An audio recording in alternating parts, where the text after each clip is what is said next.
আজকে দেখলাম গিয়াসউদ্দিন তাহেরি সাহেব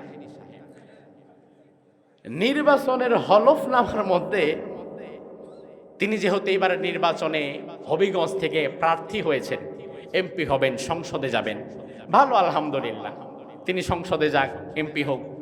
কত চোর বাটপার গাঁজাখোর নেশাখোর এমপি হইতে পারলে তাহেরি তো অন্তত তাদের চেয়ে ভালো নাকি?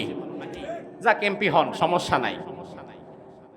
তবে বিষয় হচ্ছে, আজকে দেখলাম নির্বাচনী হলফনামার মধ্যে তাহেরি সাহেব লিখছে তার আয়ের যে সোর্স, এগুলা নির্বাচনের হলফনামায় উল্লেখ করা লাগে।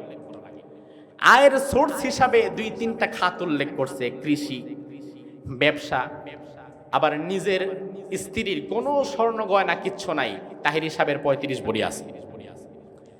আর সবচেয়ে আয়ের উত্তম খাত যেটা তার দেখানো হয়েছে সেটা হচ্ছে কোটি টাকা ব্যাংকে রাখা আছে, ওই কোটি টাকার সুদ।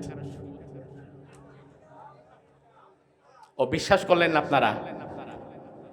আমিও তো বিশ্বাস করি নাই প্রথমে, অবশেষে দেখলাম প্রত্যেকটা জাতীয় দৈনিক একই নিউজ করেছে যে গিয়াসউদ্দিন তাহেরির আয়ের মূল উৎস হচ্ছে কোটি টাকার ব্যাংকের সুদ। নির্বাচনী হলফনামায় এটা উল্লেখ করা হয়েছে, উনি উল্লেখ করছেন। আমার ভাই, সুদ খাওয়া কি হালাল না হারাম? সুদ খাওয়া যে হারাম এই ওয়াজ কি উনি জানে না? কথা কয় না। এই ওয়াজ কি উনি করে নাই? আবার উনি নিজেই আপাদমস্তক সুদের সাথে জড়িত আছে। তার মানে হচ্ছে সুদ খায় সবাই, দোষ হয় খালি ডক্টর ইউনূসের একার। খালি দুনিয়ার সবচেয়ে বড় সুদখোর ইউনূস, অথচ দিক দিয়ে তাহেরি সাহেব আল্লাহ দিলে তার ইনকামের মূল সোর্স সুদ বানায় দিচ্ছে।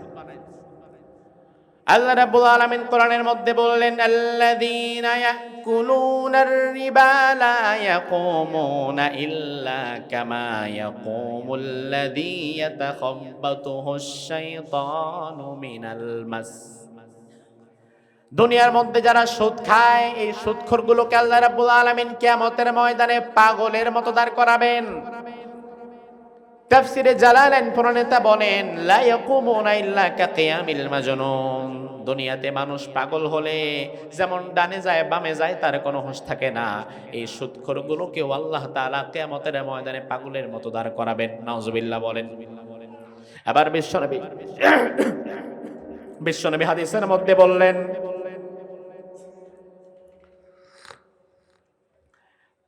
মান আকালা দিরহামা রিবা রাজুলুন ওয়া হুয়া ইয়ালাম আশাদ্দু মিন 36 জিনাতান। কোন মানুষ যদি জেনে শুনে 1 টাকা সুদ খায়, আল্লাহ রাব্বুল আলামিন তার আমলনামায় 36 বার জিনার গুনাহ উঠিয়ে দেন। আরো আস্তে কন। 1 টাকা যদি সুদ খায়, আমলনামায় জিনার গুনাহ ওঠে কয়বার? 36 বার।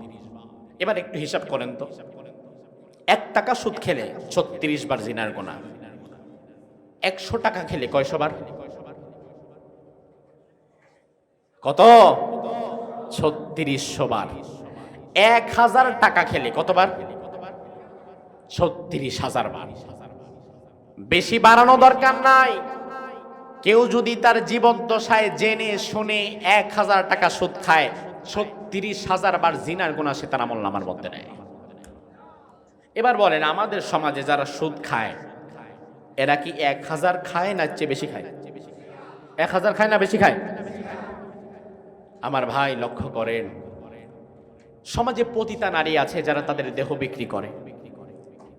এই পতিতা নারীগুলো যখন মারা যায়, সমাজের ভালো মানুষ স্বাভাবিকত তাদের জানাজা পড়ে না। একজন পতিতা আপনাদের এলাকার পাশে মারা গেছে, আপনি শুনেছেন, আপনি কি কোনোদিন তার জানাজায় যাবেন? সমাজের মানুষ তার জানাজায় যেতে চায় না, কোনো আলেম তার জানাজা পড়াতেও রাজি হয় না। কারণ কি? কারণ এই মহিলা জিনা করেছে, জিনার গুনাহ নিয়ে বিদায় হয়েছে। অথচ একজন জিনাকারিনী মহিলা সারা জীবন চেষ্টা করেও 36000 বার জিনা করতে পারে না, এত সময় সে বেঁচেই থাকে না। ওই জিনাকারিনী মহিলাকে ঘৃণা করো, তার জানাজায় যাও না। এই সমাজের মানুষ দেহ বিক্রিকারী জিনাকারিনী মহিলাকে যেমন ঘৃণা করে তার জানাজায় শরীক হয় না, যদি সমাজের চিহ্নিত বড় বড় সুদখোর যারা গরিব মানুষের রক্ত চুষে সুদ খায়, ওই সুদখোরদের জানাজাগুলো যদি বয়কট করতে পারত, সমাজের সুদখোরেরা সোজা হয়ে যেত। আমরা সুদখোরদেরকে সালাম করি, আদর করি, অথচ জিনাকারীন মহিলাদের চাইতো তাদের আমল নামায় জিনার গুনাহ কম না বেশি?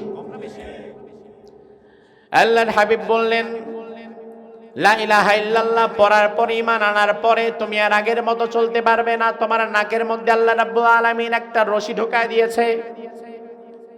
ওটের নাকে রশি ঢোকায় দিলে ওট যেমন রাখালের কথা ছাড়া এদিক সেদিক করতে পারে না। প্রাচীন আরবে ওটের সংখ্যা ছিল বেশি আর রাখালের সংখ্যা ছিল কম। এক একজন মানুষের কাছে কয়েক শত উট রেখে দেয়া হতো। আমার ভাই, স্বাভাবিকত শক্তি বেশি কি মানুষের নাকি উটের? কার? এখন একজনের কাছে ধরেন 50টা উট, উট একটা ডানে যায়, বামে যায়, সামনে যায়, পেছনে যায়, ওই বেটা একটা কন্ট্রোল করবে কেমনে? এজন্য এই জামানায় উট কিনে আনার পরে লোহার আংটা গরম করে উটের নাক ছিদ্র করে একটা রশি ঢুকায় দিত। ওই রশির একটা মাথা থেকে যেত রাখালের হাতে। উট যতই শক্তিশালী হোক না কেন, নাক তো আর শক্তিশালী না, নাক তো নরম।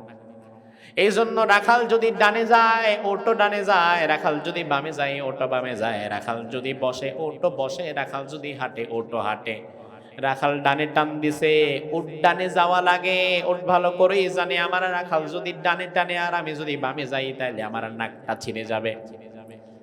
আল্লাহর হাবিব বললেন, লা ইলাহা ইল্লাল্লাহ পড়ার পরে, ঈমানদার হওয়ার পরে, আল্লাহ রাব্বুল আলামিন ইসলামে প্রবেশ করার পরে তোমার জীবনের মধ্যে একটা ঈমানের রশি ঢুকায় দিছে। এখন তুমি আর তোমার মন মতো চলতে পারবে না, তোমার চলা লাগবে তোমার রবের হুকুম মতো, তোমার আল্লাহর দেখানো পথ। এবার ঈমানদার দাবি করার পরে, লা ইলাহা ইল্লাল্লাহ বলার পরে তুমি ইসলামে প্রবেশ করেছো।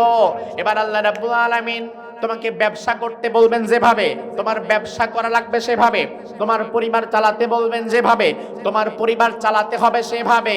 তোমার রাজনীতি করতে বলবেন যেভাবে, তোমার রাজনীতিও করা লাগবে সেভাবে।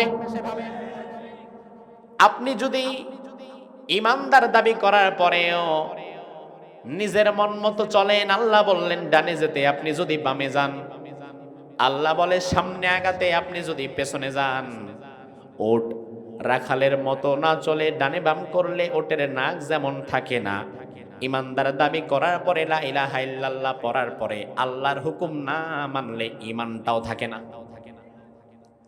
আমার ভাই, এজন্য খুব সাবধান। আল্লাহ রাব্বুল আলামিন আপনাকে জোর করে ঈমানে প্রবেশ করান নাই। আল্লাহর কোনো ঠেকা করে নাই কাউকে জোর করে ঈমানদার বানাতে। বরং আল্লাহ বললেন, ইন তাকফুরু আনতুম ওয়া মান ফিল আরদি জামিআ। আইইউবি মিডিয়া, অপসংস্কৃতি মুক্ত আধুনিক ভিডিও সেন্টার।